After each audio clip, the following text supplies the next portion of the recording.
In December of 2021, we undertook a month-long adventure to explore the most remote areas of Namibia. Our journey took us from the most southern part to the most northern part of the country. This is our story.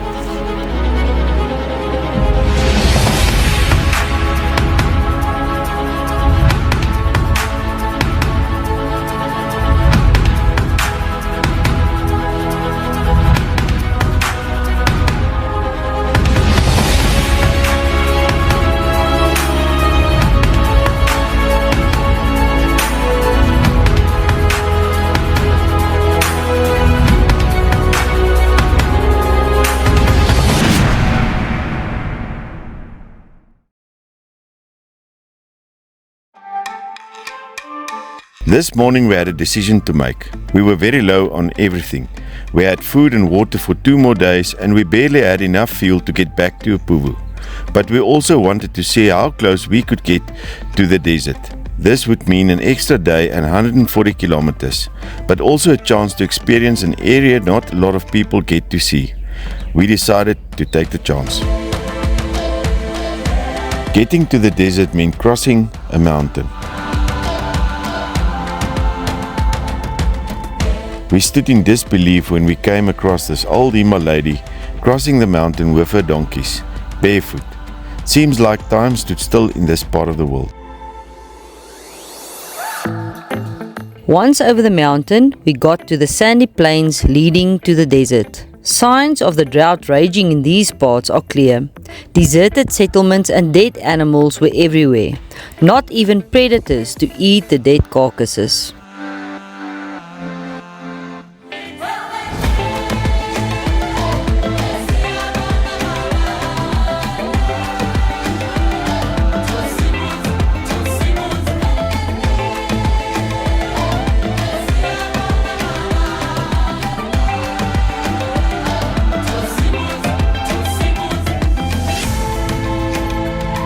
We finally made it to the dunes. Now to find a camping spot for tonight.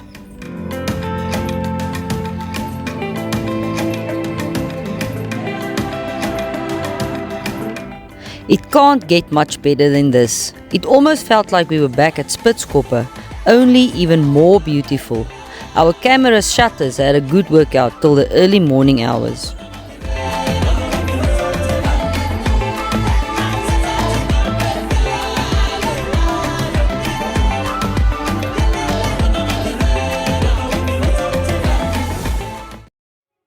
Today was going to be a long one. We had 370 kilometers to go to Opuvu with 1 meal left and way too little fuel.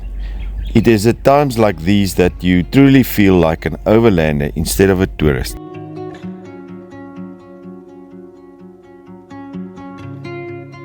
There is no way you can travel these parts without visiting the most famous beacon drums in the country. We passed Green Drum, Orange Drum and Blue Drum.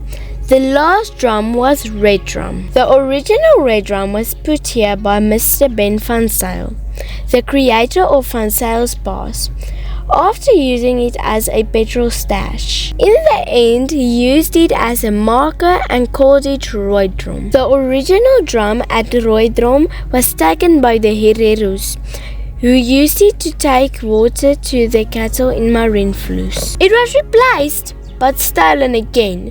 The third and final drum was placed here in 1997.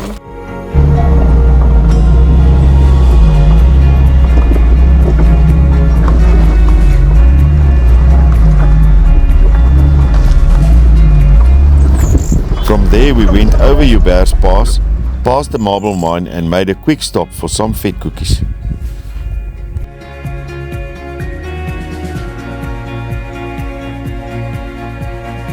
It was just before 5 when we decided to set up camp.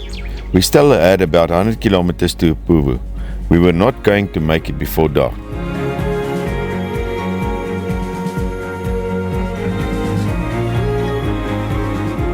We awoke to the last morning of 2021.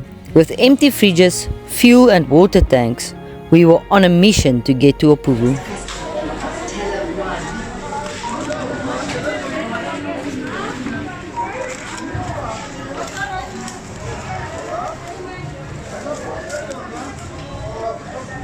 ou jaar op Spa.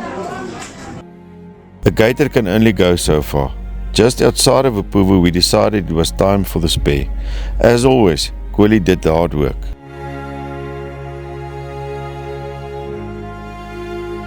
Stocked up to the brim, we headed into the Woerisip River. We drove a few kilometers and set up camp early. Tonight was New Year's Eve after all.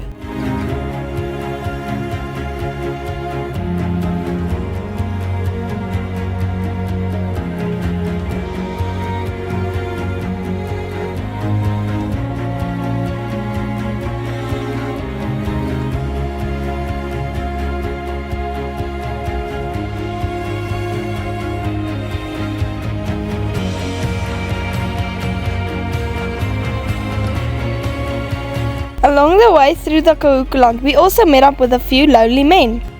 These stone men are scattered all over the area and are known as the lone men of Kahukuland.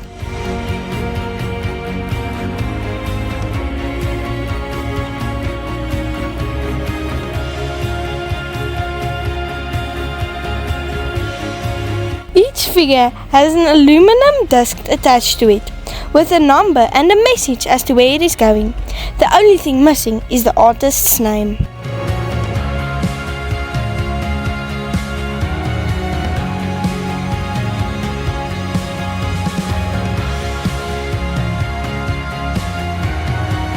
This must be one of the biggest mysteries of Kahukuland. The sculptures are moved all the time, so you may only see them once and never again.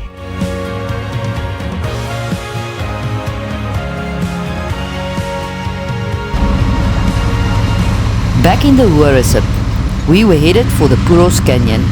The river is like a fountain. Water seeps through the riverbed and there is a lot of wildlife everywhere.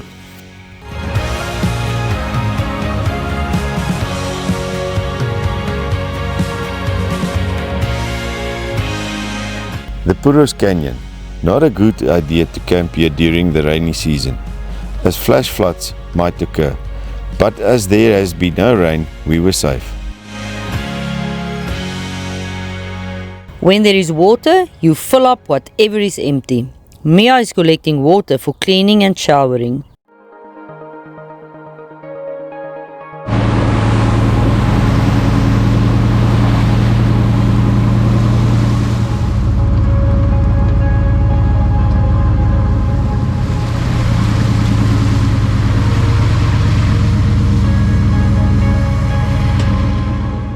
We were headed for the Woerisip, but first a quick stop at the Manchester Trading Company and the local church at Puros. It is Sunday after all.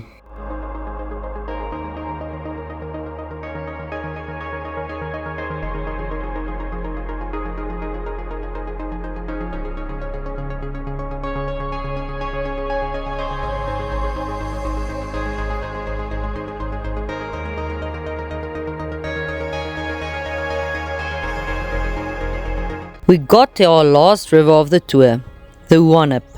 Nothing can prepare you for the beauty of this river. Wildlife in abundance, herds of elephant, giraffe and antelope. This is also where you might come across the desert lions of Namibia. If only we can see one of them, my entire trip will be made.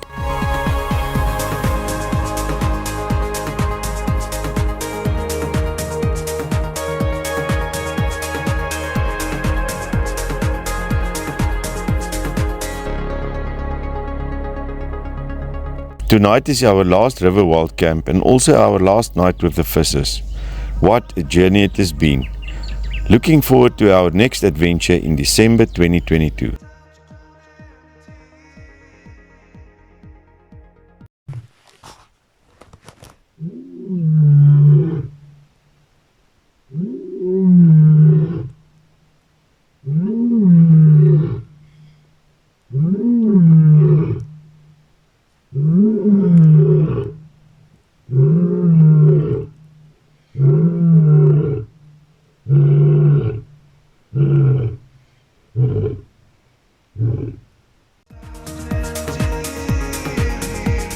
The last 4 days of our journey, we went past my grandfather's grave near Kamenjap, visited the Waterberg Nature Reserve, and then we travelled through the red dunes of the Kalahari from Gubabis to the Alp River, where we camped at the Red Dune Camp.